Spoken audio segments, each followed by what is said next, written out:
we are now,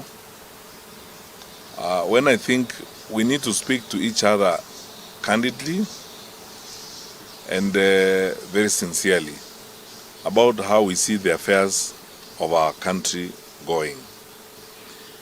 And most of what I'm going to do this morning, I believe I feel the weight of responsibility on my shoulders as a political leader in a party, number one, and then secondly, as someone who had the privilege of serving as the Cabinet Minister for Interior and Coordination of National Government, and therefore sat in the apex of the national security infrastructure in the country for about 5 years.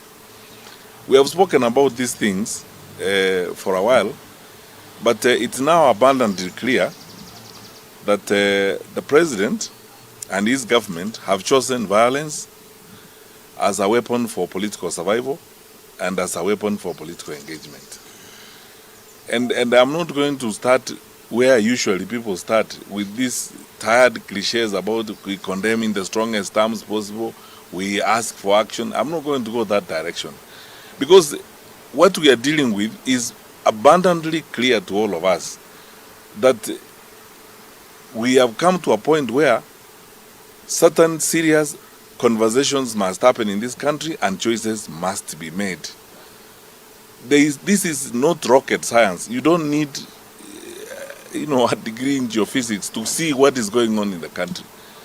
This weekend alone, from the stoning incident in Mulot that affected my 2 vehicles, to the stoning incident in Nakuru Town West that affected DCP leaders, and then Salga, and then yesterday in Homa Bay. It's so clear to everyone that, one, there's a pattern to this. Second, there's very clear acquiescence of government in this, because you look at the behavior of the security forces on this matter. And three, you can see, blatantly, a case of, determination on the part of government to engage in this level of violence. From my experience, I want to tell Kenyans very sincerely, I do not think and I cannot see how the scale of violence in Homa Bay and the activity that happened there could have happened without the knowledge of the National Security Council and without the knowledge especially of the President. Because I have been in that environment before. The President receives executive intelligence briefings wherever he is, even if he is in Greenland or attending the UN General Assembly. Such intelligence information is gathered and the President is briefed very regularly. So when you look at what happened in Homa Bay, it's crime at industrial scale. The planning, you can see clearly the choreography, the management of that, and the resources that could have been spent in that clearly shows you that this is something that was premeditated, it had been happening, it was planned. The next question you ask is, where was the county security team led by the county commissioner in Homa Bay? Where was the regional security team led by the regional commissioner in Kisumu? In most cases, unless the operations of government have changed in a very significant manner, and my dear Kenyans, listen to me, this is something I know like the back of my hand. Unless the management of government has changed in any significant manner, the situation in Homa Bay is one where even the regional police commander should have taken control and taken over the command of what was happening in Homa Bay and assembled resources. I am aware, because that the deployment has not changed.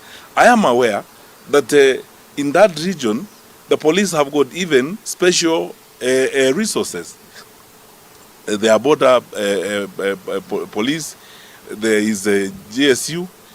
They would have been able to mobilize sufficient resources to address what was happening, but they couldn't, because clearly there was a sense of acceptance on the part of the security forces that ought to have happened. The tragedy of it all is that now we have been warning everybody, and that's why I'm not going to go into those, usual silly niceties of saying we warn, we condemn. We are already in a crisis. We have now begun our final descension into anarchy as a country. Let's not pretend about it. When you look at the scale of destruction, the pain and the losses in Homa Bay, into chaos. The president and his government have chosen. Because ask yourself the question, you can go far back to the attacks in Odaya, when Rigathi Gachagua was going to church and he was attacked there by armed people and so on. All the way the 3 weeks ago or 4 weeks ago, when Linda Mwananchi convoy was stoned in a place called Keumbu in Kisii. Those guys were arrested. They were to court on Monday.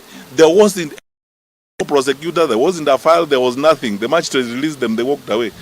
When the local member of parliament was invited to record a statement by the DCI, he did not as much as turn up. We lost a life there, a gentleman called Mapinduzi. We buried him a while ago, and that story is gone. We are going on. No investigations done, no arrests, nothing. 2 weeks earlier, elected leaders, members of the county assembly in Kisii, were beaten up by thugs in the center of town at 9 a.m. in the morning. When I arrived there with a bunch of lawyers to see these guys in hospital, the police officers were telling me they don't have B3, all manner of these silly excuses you keep hearing all the time. To this day, no one has been arrested or prosecuted about that. The county government there in Kisii is running a militia, terrorizing people at night, going to estates, beating up people and so on, with the acquiescence of the police.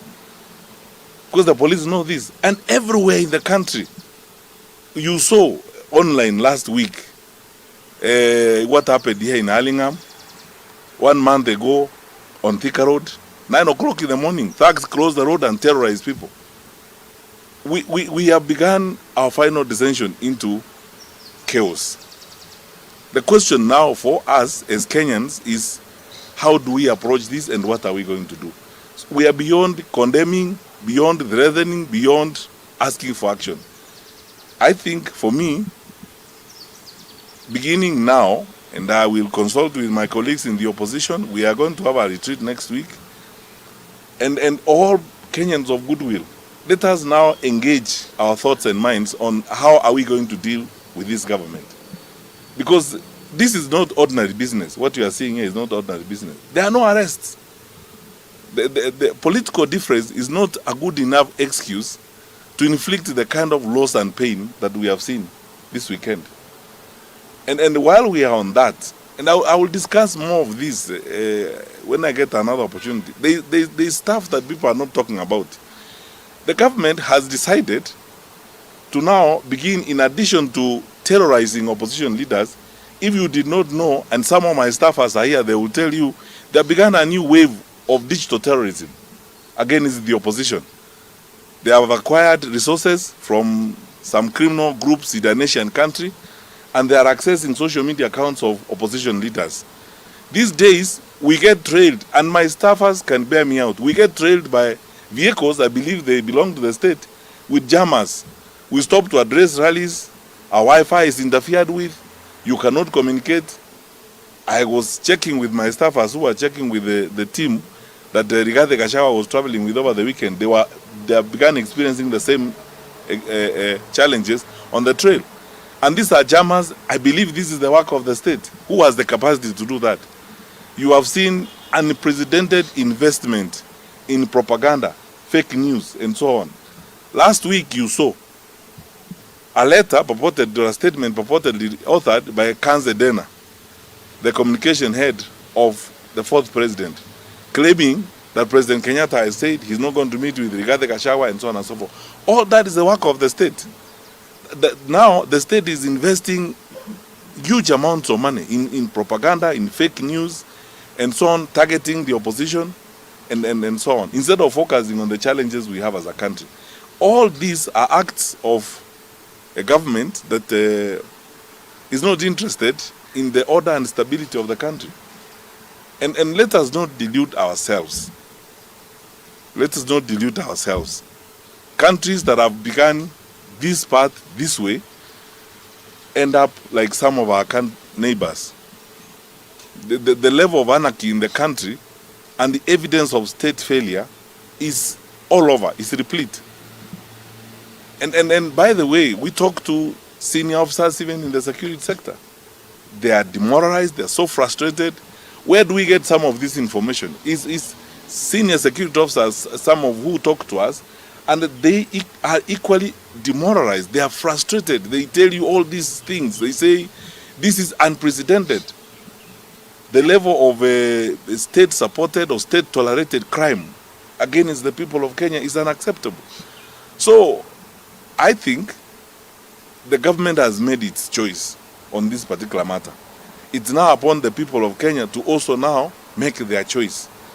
And this is not going to come easily like that. It's going to require all of us to have conversations, consult one another, plan, and take a course that we believe, first of all, is lawful and preservative of our country, and then see how else we can address this problem. Otherwise, we are not going to reverse this. You know, our fellow citizens who happen to be in power, President Ruto and his colleagues, imagine unwisely that access to instruments of power guarantees you control and management of this for a long time. They are so wrong, and they will discover how wrong they are shortly. The unfortunate thing is that it will be at the expense of lives such as those that were lost in Homa Bay. Because none of us, you know, you can't terrorize the public as a way of surviving, because the repercussions are dire.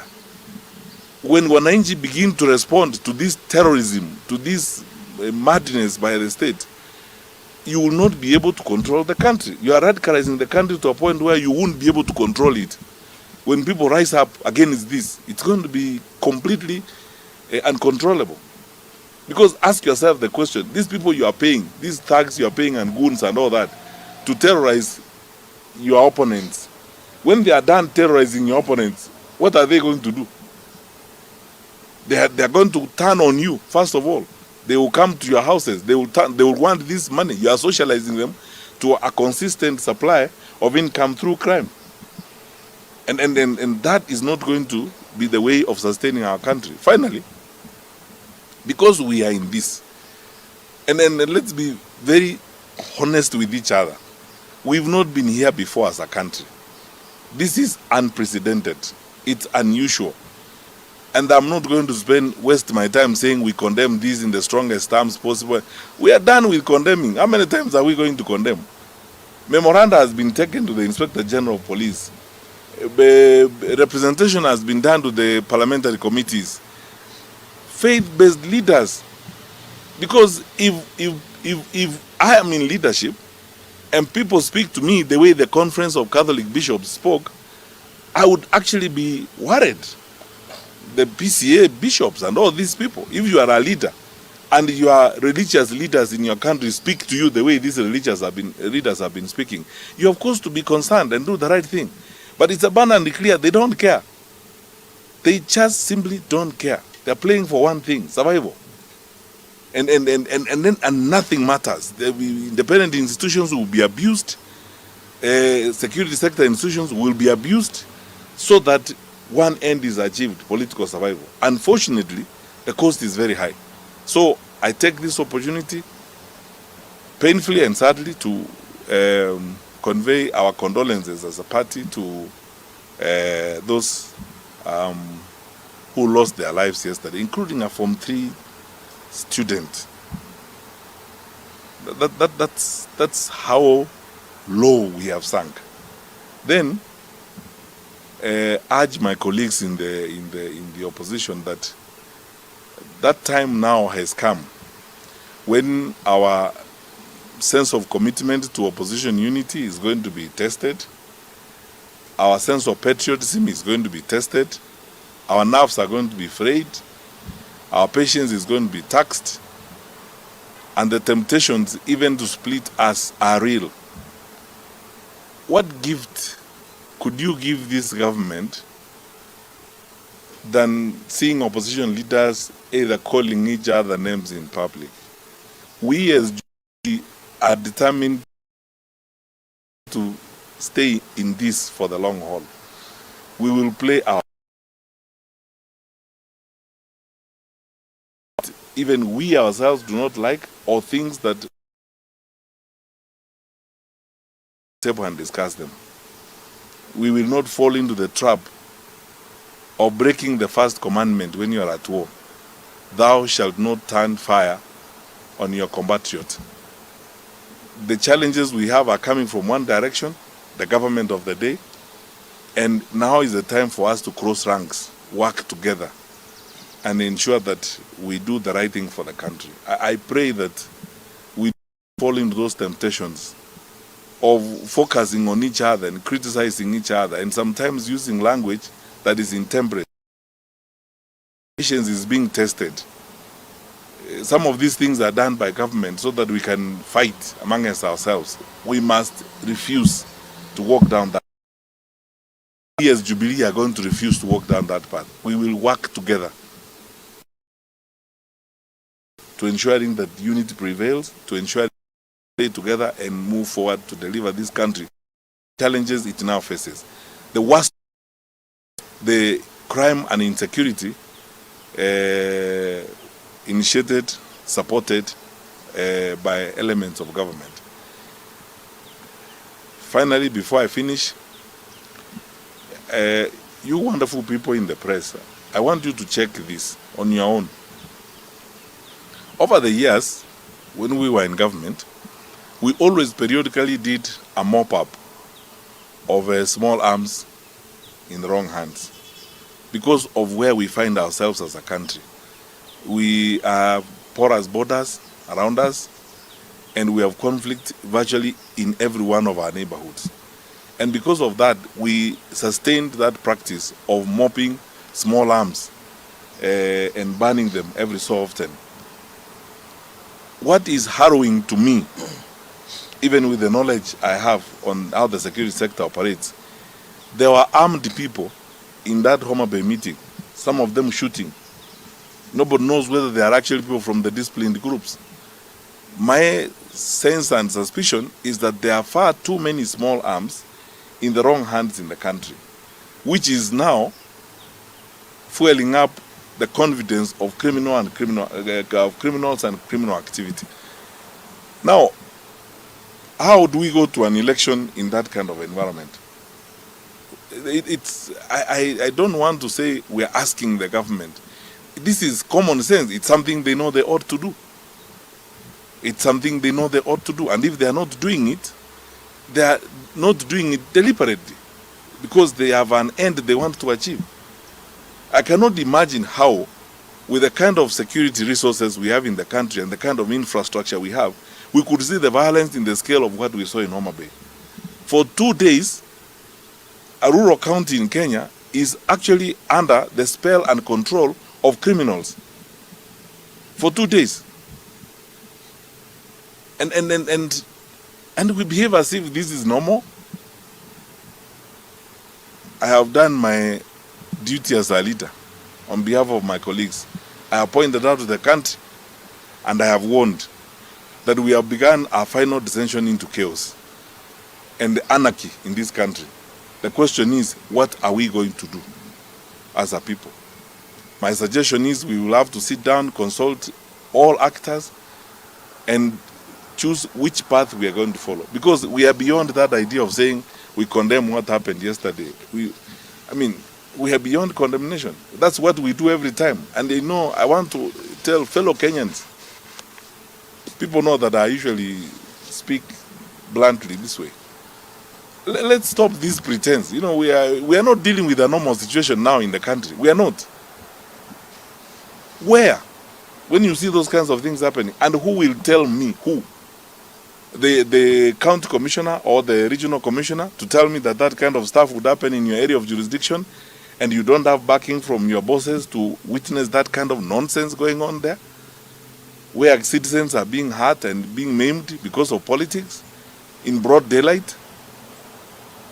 The government has chosen that. That's why it's happening. And the deployment of resources, you can see clearly this was very well choreographed, it was very well planned. You don't have to be you can tell the amount of resources being involved, the level of mobilization. The leaders in that area who are organizing that had been swearing all week. And no one is arrested these days, no one is charged in a court of law with that kind of violence. The level of impunity has gone to new levels. And so the question you ask is, do you actually believe that you can continue doing that in this country for the next 11 months and hope that there will be a country after that? The greatest question to Kenyans today and always is, which way Kenya? Are we going to allow our country to burn? Because it's clear we have begun that path. Or are we going to allow our country to be destroyed? We must answer that question with a resounding no and follow it up with action. The action is we will sit together and figure out what legal way do we go forward, what do we do. All of us who are interested in the stability of the country, political power and all these things are secondary to the lives of our people, to the stability of our nation. Kenya is much more important than any one of us. This is something we have to think and act about. Thank you. There is that time in the life of our nation, such as we are now, when I think we need to speak to each other candidly and very sincerely about how we see the affairs of our country going. And most of what I'm going to do this morning, I feel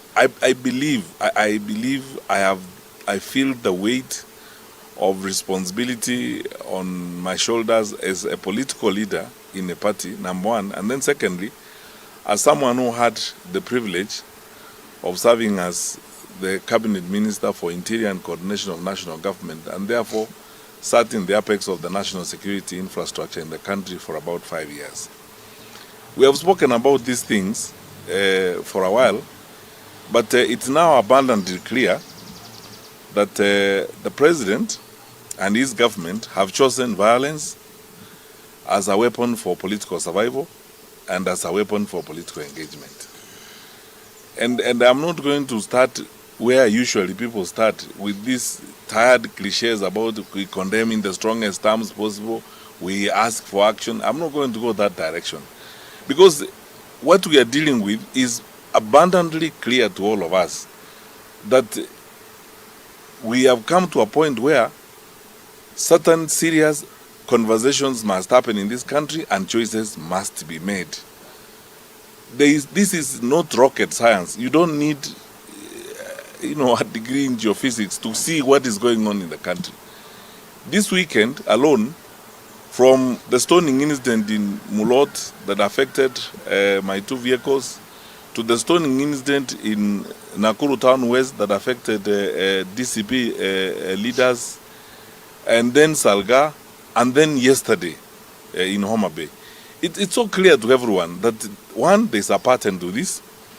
Second, there's very clear